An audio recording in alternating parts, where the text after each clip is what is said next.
Sanitary pad. Janaki जी अपने पति किशन जी के साथ बाहर के बरामदे में बैठकर चाय पी रही थी। तभी एक ऑनलाइन कंपनी से कुछ सामान आया तो बेटे विवेक ने डिलीवरी ली। जानकी और किशन जी ने जानना चाहा कि इस बॉक्स में क्या है, तो बेटे ने जवाब दिया, माँ, इसमें सैनिटरी पैड है, मैंने ऑनलाइन मंगवाए हैं। क्योंकि शीतल पिछले कुछ महीनों से ज़्यादा ब्लीडिंग से परेशान है और कोरोना के कारण वो अभी हॉस्पिटल जाना अवॉइड कर रही है, इसलिए मैंने नेट पर हैवी ब्लीडिंग के लिए पैड सर्च करके उसके लिए ये मंगवाए हैं। जानकी अपने बेटे विवेक की बात सुनकर कुछ पल चुप सी रह गई। उन्होंने झिझक के कारण कुछ नहीं कहा। हालांकि अपनी बहू की इस समस्या के बारे में उन्हें ज्ञात था और इसके लिए उन्होंने अपनी बहू शीतल को कुछ घरेलू उपचार भी बताए थे।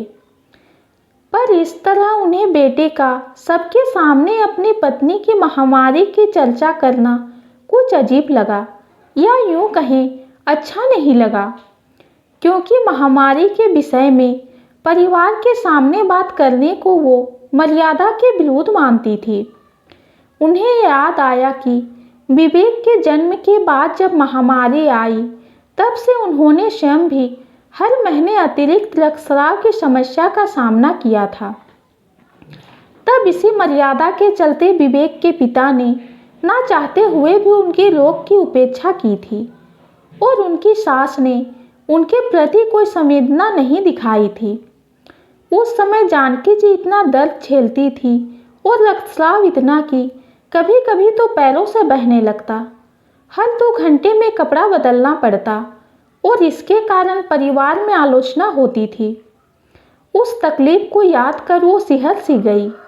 उन्हें लगा वो शीतल के साथ अपनी सास जैसा ही तो बर्ताव कर रही है, जबकि वो जानती है कि शीतल भी उसी तकलीफ से गुजर रही है।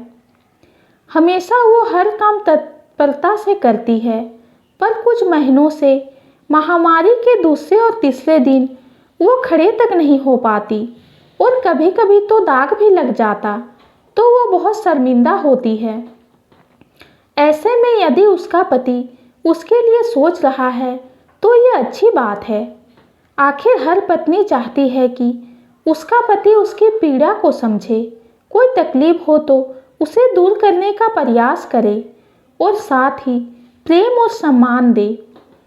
जानकी को तसल्ली हुई कि उनके बेटे ने एक अच्छे पति का कर्तव्य निभाते हुए बहू की समस्या के समाधान पर विचार तो किया। कुछ देर पहले जिस बेटे के सैनिटरी पैड मंगवाने पर जानकी को शर्म आ रही थी, अब वह उसे सही रूप में शिक्षित और समझदार जानकर उस पर गर्व महसूस कर रही थी। ये छोटी सी कहानी आपको कैसी लगी कमेंट में ज़रूर बताइए। कहानी पसंद आती है तो चैनल को लाइक और सब्सक्राइब कीजिए। कहानी सुनने के लिए आपका बहुत बहुत धन्यवाद।